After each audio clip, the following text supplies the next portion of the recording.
오늘 함께 나눌 말씀의 내용을 우리는 익숙하게 잘 아는 겁니다. 오병이어잖아요.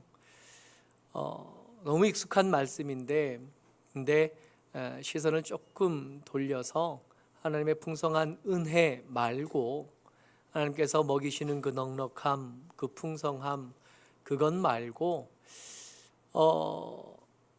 딱 이 시점쯤에 예수님께서 제자들과 빈들에서 함께 이 오병이어 이 특별한 은혜를 나누시던 그 시점쯤에 예수님께서 가지고 계셨던 또 다른 의도 하나를 붙잡고 그 이야기를 좀 해보려고 합니다. 말씀의 제목을 중간고사라고 할까 하다가 이걸로 바꿨어요. 이 말, 오늘 설교의 제목이 오늘 집에 가셔서도 계속 마음에 남았으면 좋겠다 생각했습니다. 오늘 저녁에 집에 가서 누우신 뒤에도 이 제목이 마음에 이렇게 새겨져서 쟁쟁하고 소리를 좀 냈으면 좋겠다 생각을 했습니다. 이 사건은 이때 있었던 일이래요. 6장 4절 말씀입니다. 시작. 마침 유대인의 명절인 유월절이 가까운지라. 염두에 두셔야 돼요. 이 오병이어 사건은 언제 있었던 일이냐 하면 유대인의 명절인 유월절에 있었던 일이랍니다. 유월절 뭐죠? 이스라엘 백성들이 모세의 인도를 받아서 애굽에서 탈출해서 광야로 나가던 날, 그 마지막 기적을 행하시던 그 밤에 있었던 일들을 떠올리게 하는 날인 거예요.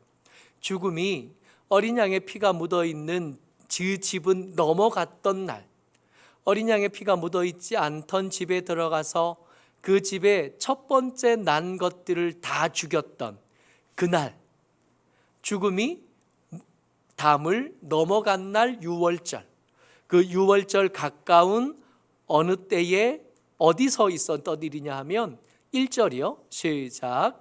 그 후에 예수께서 디베랴의 갈릴리 바다 건너편으로 가시매. 디베랴 갈릴리 바다 건너편에서 있었던 일이래요. 시간은 유월절 가까운 어느 날이고요. 장소는 디베랴 갈릴리 바다 건너편 어느 때. 근데 이 디베랴 갈릴리 바다 건너편을 마태복음에서는 어떻게 쓰냐 하면 이곳은 빈들이요 때도 이미 저물었으니 라고 씁니다.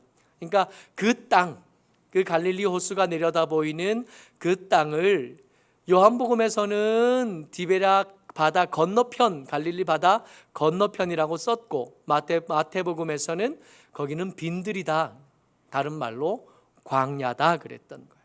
그러니까 예수님께서 의도하시기를 지금 여기로 가시면서 떠올리게 만들고 싶으셨던 것 같아요. 언제로?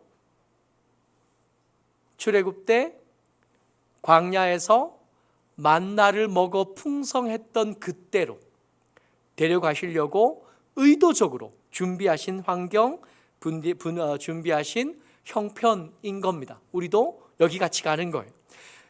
거기에 도착해서 예수님께서 문제를 내신 겁니다.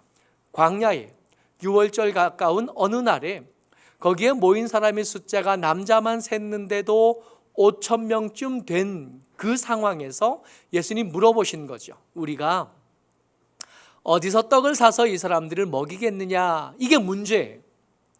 설교 제목을 중간고사라고 하고 싶었다 그랬잖아요. 문제가 있었던 거거든요. 자, 배경을 이해하셔야 됩니다. 배경은 유월절 가까운 어느 날이고요. 빈들이고 광야입니다. 거기에서 5천 명이 모여 있는데 남자만 센 거니까 여자들, 아이들, 노인들까지 다 셌다면 한 2, 3만 명까지도 충분히 될 만한 숫자였을 겁니다. 그 사람들이 이제 배고픈 거예요. 어디 가서 음식을 사기에 불편한 상황입니다. 그런 중에 예수님께서 질문하셨고 문제를 내신 거죠. 우리가 어디서 떡을 사서 이 사람들을 먹이겠느냐. 근데 꼭 이런 얘기를 하면 그런 사람들이 있어요. 문제를 삐딱하게 보는 사람들. 아니, 이걸 대책도 없이 사람들을 여기까지 이렇게 오게 하면 어떡하냐. 애초에 음식을 준비했어야지. 애초에 여기 오려면 도시락을 싸우라고 하든지 아니면 밥차라도 불렀어야지. 그죠? 그 밥차 오면 한 200~300명씩은 먹이잖아요. 그 밥차 수십 대를 불러도 모자랄 때 대책 없이 여기까지 오면 어떡하냐. 여러분, 그런 걱정을 하는 사람들이 있을까 봐 요한복음이 엉뚱한 생각하지 말고 주제에서 벗어나지 말라고 6장 6절 말씀으로 우리에게 못을 박아주셔요. 같이 읽습니다. 시작. 이렇게 말씀하시면 친히 어떻게 하실지를 아시고 빌립을 시험하고자 하심이라. 무슨 뜻이냐 하면 대책은 이미 예수님께서 만들어 두셨다고요. 이 사람들 굶어 죽을 일 없을 거고요. 이 사람들이 이 시험에 빠져서 잘못될 일은 없을 겁니다. 예수님께서 대책을 이미 만들어 두셨고 지금 이 상황은 빌립을 시험하기 위해서 만들어 둔 상황이에요. 아무도 죽지 않을 겁니다. 아무도 특별한 문제들 때문에 시험에 드는 일 없을 거예요. 다만 예수님께서 빌립을 테스트하기를 원하셨다. 그를 시험에 빠뜨려서 좌절하게 만들려는 게 아니라 그들의 믿음이 어느 정도까지 왔는지, 그들의 믿음이 지금 충분히 괜찮은지 여러분 염두에 두셔야 돼요. 우리가 때때로 감당할 수 없다 여기는 그 문제들 말입니다. 어쩌면 이 6월절 가까운 어느 날 광야에서 있었던 예수님의 의도하신 그 시험 장소일 수도 있지 않을까요? 우리가 도무지 감당할 수 없다고 여기는 그 일들 말이에요. 혹은 아프고, 혹은 막막하고, 혹은 감당할 수 없는 그 일들 말입니다. 그 일들에 대해서 예수님 우리에게 이렇게 말씀하고 싶은 거 아닐까요? 이렇게 말씀하시면 친히 어떻게 하실지를 아시고 대책을 충분히 만들어 둔 다음에 우리의 믿음이 어느 정도까지 왔는지 저울에 올려보려 하심이다.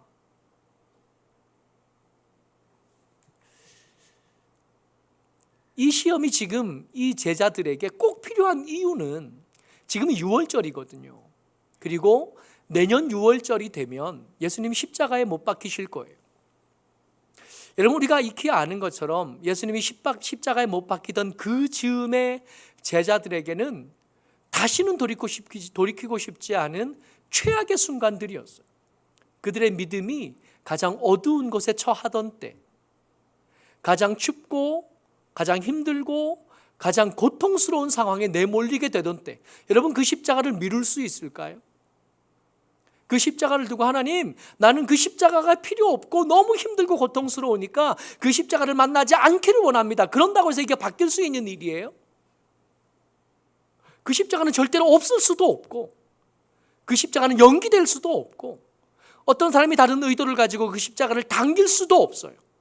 반드시 다가올 깊고 어두운 날들이 있을 거라는 거.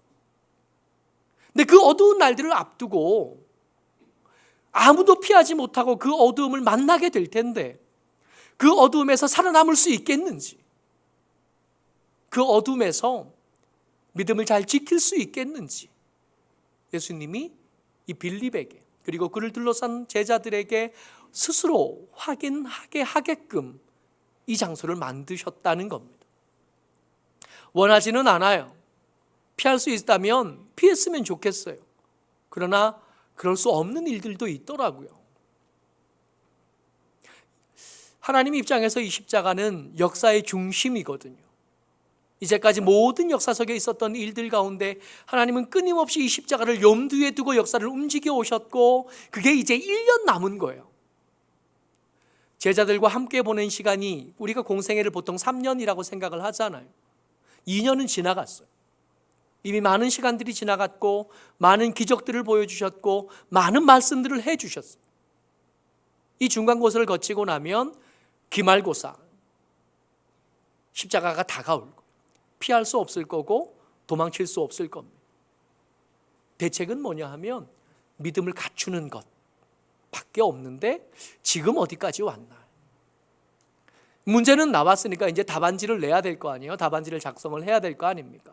빌립과 안드레가 대표로 등장해요. 빌립의 대답입니다.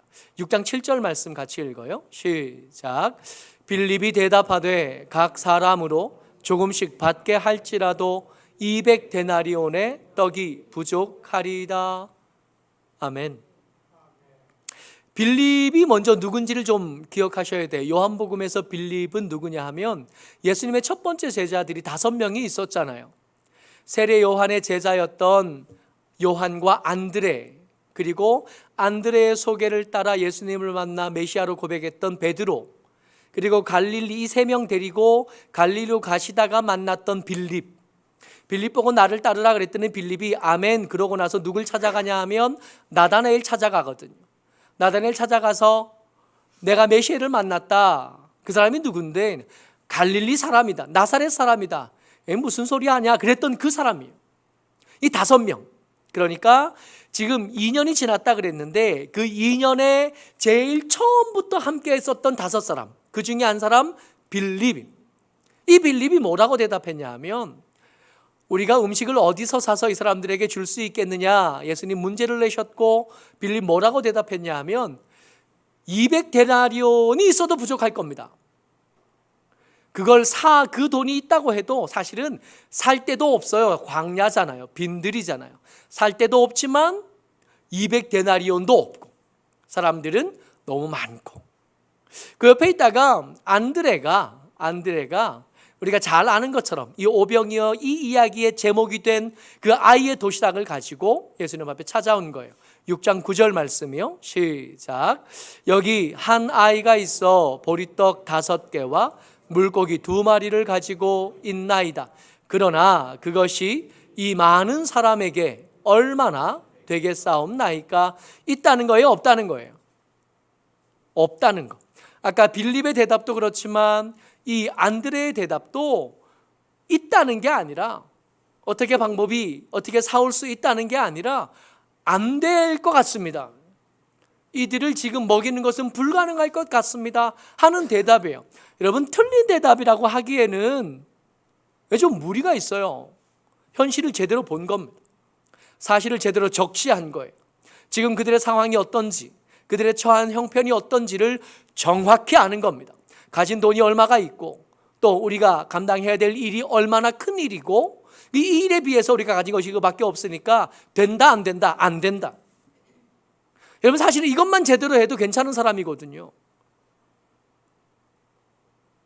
문제가 떼떠여 있잖아요. 이게 안 돼서 막 덤벙거리고 되도 않는 일을 막 하겠다 그러고 틀린 답은 아닌데 그렇다고 해서 이걸 맞는 대답이라고 하기에는 마음이 불편한 거예요. 복음서에 등장하는 모범생들이 있었거든요. 그럴듯한 대답, 이런 문제들, 이런 비슷한 문제들에 대해서 거의 완벽하다시피 한 대답을 내놨던 사람들이 있었거든요. 여러분 12의 혈루증을 앓았던 여자 기억하시나요? 사람들이 막 몰려드는 그때 예수님에게 가까이 다가와서 그의 옷자락을 만졌던 사람. 이 옷자락을 왜 만졌냐 하면 겉옷만 만져도 내가 낫겠다 하는 생각을 했대요. 원래 혈루증을 앓는 여자는 부정합니다. 그래서 부정한 사람들은 사람들이 많은 곳에 나갈 때 이렇게 말해야 돼요. 나는 부정하다. 나는 부정하다. 그래서 내 부정함 때문에 옆에 사람들이 피해를 보지 않도록 해야 될 의무가 있어요.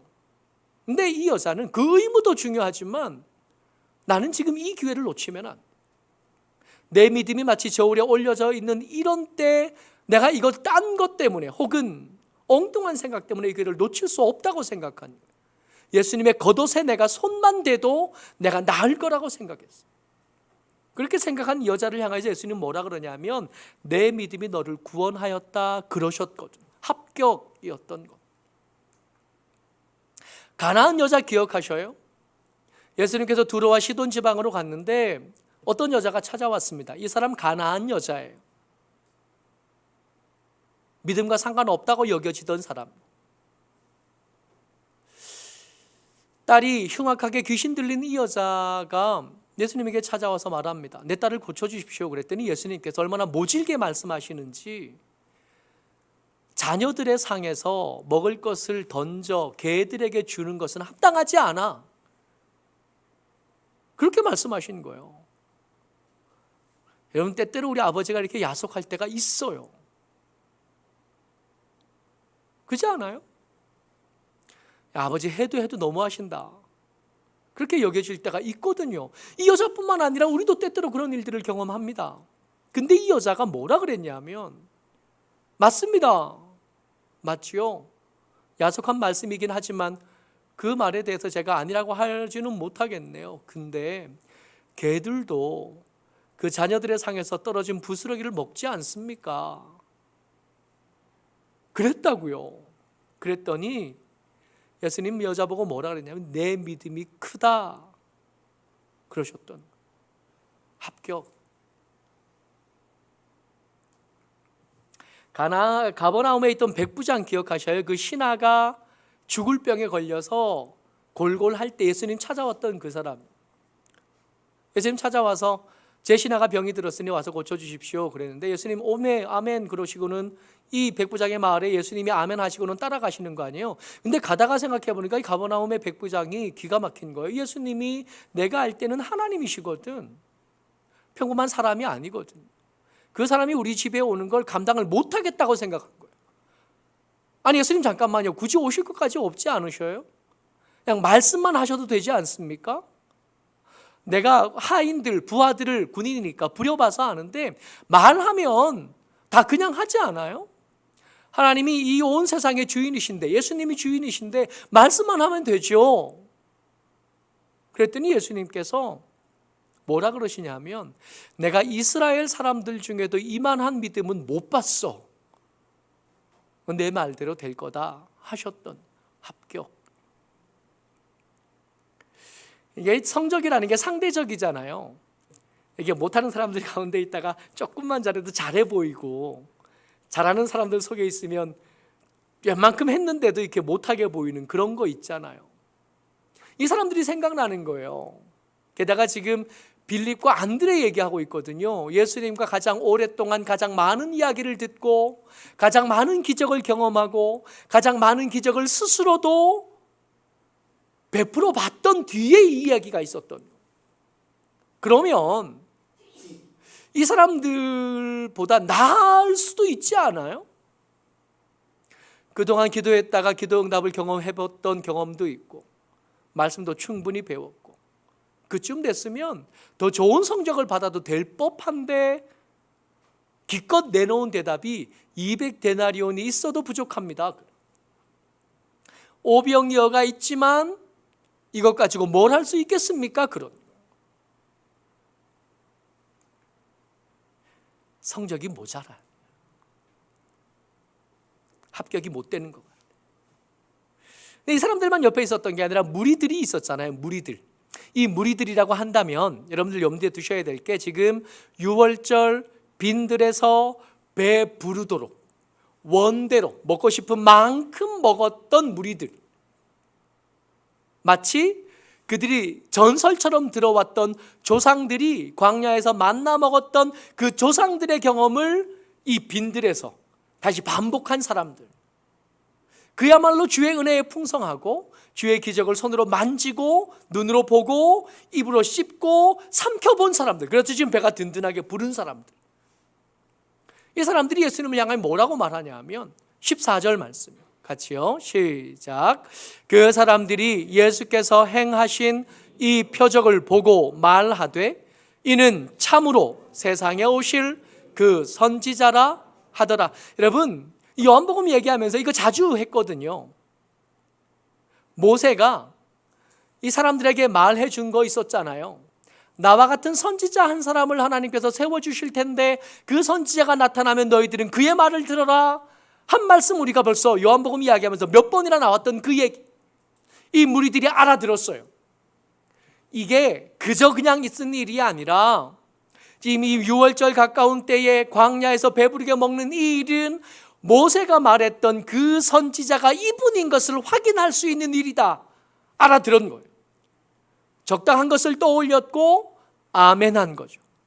이 사람들이 예수님을 찾아가기 시작하고 따라다니기 시작합니다. 24절 말씀이에요. 같이요, 시작. 무리가 거기에 예수도 안 계시고 제자들도 없음을 보고 곧 배들을 타고 예수를 찾으러 가버나움으로 가서, 여러분 지금 우리가 읽었던 24절 말씀은 오병이어 그 다음 날 이야기예요. 오병이어가 끝났어요. 오병이어가 끝나고 배부른 사람들이 다 이제 너희들 집으로 돌아가라 그러신 다음에 예수님과 제자들이 배 타고 움직이는 걸 옆에서 지켜본 겁니다. 어떤 사람은 그냥 갔는데 이 사람들은 그냥 가지 않고 예수님이 어디로 가시는지 확인하기를 바랬어요. 왜요? 따라다녀야 되니까. 예수님과 함께 있어야 됐으니까. 그래서 지켜봤더니 제자들은 배 타고 지금 먼저 바다로 나갔는데 예수님은 그 배에 타지 않으셨다는 걸 아는 거예요. 가버나움으로 가는 걸 봤고 예수님 남았잖아요. 그래서 무리들이 어디로 왔냐 하면 거기에 온 겁니다. 24절 제일 위쪽에 보면 무리가 거기에, 여기서 거기는 어디냐 하면 어제 오병이어를 먹었던 거기, 그 빈들. 바다를 건너가지 않은 예수님께서 이쪽에 남아 계실 텐데 이 근처 어딘가 계실 텐데 예수님을 찾아온 거예요. 근데 거기 안 계신 거야. 이상하다. 여기 계셔야 될 텐데 배 타는 거 못 봤는데. 그리고는 혹시나 싶어서 예수님을 찾으러 다닌 거예요. 그래서 어디까지 왔어요? 배 타고 가버나움으로 다시 온 겁니다. 그러니까 열심히 찾은 거예요. 열정도 있는 거예요. 예수님을 찾기 위해서 몇 번 헛걸음하는 것 따위는 괜찮다고 생각하는 거예요. 그리고 찾아와서 예수님을 만난 겁니다. 25절에 같이요. 시작. 바다 건너편에서 만나 랍비여 언제 여기 오셨나이까? 여기서 바다 건너편은 이 사람들이 바다 건너편 그 빈들에서 배 타고 왔다는 걸 의미하는 겁니다. 그러니까 멀리 찾아왔다고요. 이들이 예수님을 찾는 걸음이 쉽지 않았고 단순하지 않았고 그렇게 가깝지 않았고 우여곡절을 겪은 거예요. 그렇게 왔는데 예수님이 이 사람들을 그렇게 반가워하지 않으시는 것 같아요. 여러분 잘 들으셔야 돼요. 이 사람들이 예수님을 향한 열정이 있다고요. 예수님을 간절히 바라요. 예수님을 간절히 원합니다. 예수님과 함께 있고 싶어 해요. 그런데 그렇게 우여곡절을 겪고 먼 길을 걸어서 예수님을 찾아온 무리들을 향한 예수님의 시선이 곱지 않아요. 열정만 있다고 되는 일이 아니라는. 예수님의 안색이 곱지 않은 것, 예수님의 말이 이들을 향하여 호의가 없으신데 예수님이 이들을 향하여 호의를 품지 않으시는 데는 몇 가지 이유가 있어요. 그 첫 번째가 뭐냐 하면 억지로 붙들어 임금으로 삼으려는 줄 아셨기 때문이다라는 것. 임금이라고 쓰지만 사실은 임금이라고 읽지는 않아요. 임금이라고 써놓고 뭐라고 읽냐 하면 도구나 종으로 읽습니다. 예수님이 이들에게 어떤 분이냐 하면 배고플 때 먹을 거 주는 사람, 아플 때 고쳐주는 사람, 내가 원하는 걸 내 뜻대로 내가 원하는 시기에 이루어주시는 분이 예수님이셔요. 얼마나 좋아요. 도깨비 방망이 따위는 비교도 안 되는 거예요. 이들이 예수님이 내게 임금이 되신다면 나는 내가 이루고 싶은 야망을 이룰 수 있을 거고요. 내가 얻고 싶은 것들을 얻을 수 있을 거고요. 내가 사고 싶은 걸 살 수 있을 거고요. 내가 얻고 싶은 넓은 집과 좋은 차를 얻을 수 있게 될 거예요. 임금이라고 부르긴 하지만 임금은 아니고 종이나 도구인, 나를 위해서 존재하고 내 평안을 위해서 존재하는 그런 줄을 예수님이 아셨대요. 그래서 열심히 찾아오지만 반갑지 않으신. 보통 사람 같았으면 거기 없는 걸 보고 각자 집으로 갔을 텐데 포기하지 않고 기어코 찾아온 그 사람들을 그렇게 즐거워하지 않으시는 거예요. 그리고 그들을 향하여 말씀하시는데 뭐라고 말씀하시냐면 너희는 썩을 양식을 위해서 일하는 사람들이다 말씀하시는 거예요. 그러니까 애초에 지금 시험이라 그랬잖아요. 테스트, 중간고사라 그랬잖아요. 이 사람들은 애초에 6월절에 광야에서 원대로 배부르게 먹었던 이 무리들은 애초에 이 시험을 칠 자격조차도 없었던 사람들이. 아까 제자들은 성적이 모자랐었고 이번에 무리들은 그 시험을 칠 최소한의 자격도 얻지 못한 상태였던 거죠. 그래서 이 말씀이 이해가 되는 거예요. 15절 말씀이에요. 같이 읽습니다. 시작. 그러므로 예수께서 그들이 와서 자기를 억지로 붙들어 임금으로 삼으려는 줄 아시고 다시 혼자 산으로 떠나가시니라.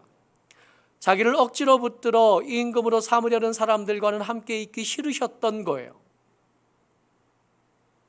여기까지는 아멘 그럴 수 있죠. 여러분, 다시 한번 말씀드리는데 열심히 한다고 되는 일이 아니에요. 기도하는 시간이 그저 길어진다고 되는 일이 아니에요. 기도하는 목소리가 그저 커진다고 되는 일이 아닙니다. 그걸로만 승부를 본다면 절에 계신 스님들이 우리보다 훨씬 더 성적이 좋을걸요. 무당들이 훨씬 더요. 훨씬 더 잘할 테고 훨씬 더 높은 성적을 얻을 거거든요. 열심만 가지고 승부한다면 우리는 괜찮은 성도가 되지 못할 겁니다. 그거 아니에요. 우리가 그 사람이 되지도 않겠지만 그렇게 되어서도 안 되는 거예요. 우리가 염려해야 될 건 적어도 그런 정도는 아닌데 우리 성적이 괜찮겠나는 좀 염려를 해봐야 될 것 같아요. 말씀을 알 만큼 하나님의 기적을 경험해 볼 만큼 기도 경험해봤고 우리가 기도했더니 하나님께서 응답하시는 것들을 때때마다 경험하는 거예요. 여러분들 지난 연초에 2020년 맞나요 지금? 2022년? 2022년으로 넘어오면서 여러분들 기도 제목 써서 내셨잖아요. 그거 가지고 계속 기도하는데 응답된 것들을 이렇게 지우고 형편과 사정을 제가 아니까 새로운 기도 제목을 거기다 써가면서 계속 기도하거든요. 꽤 많이 지웠더라고요. 응답이 되어서도 지운 거, 여전히 기도 제목이 되어서나 혹은 더 급박한 기도 제목이 된 것도 있지만 응답이 돼서 지운 것들 꽤 여러 가지가 있더라고요. 이쯤 됐으면 우리가 내야 될 성적들이 있거든.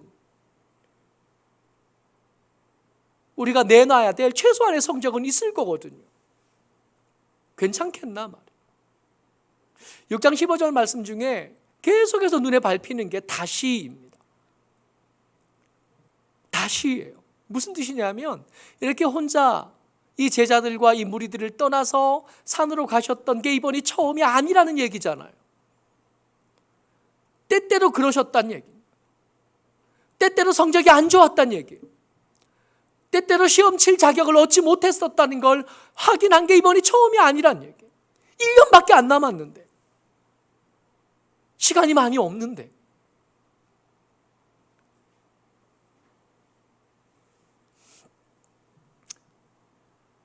때때로 살아가다 보면 우리의 믿음이 저울에 올려진 것 같은 때를 지나더라고요.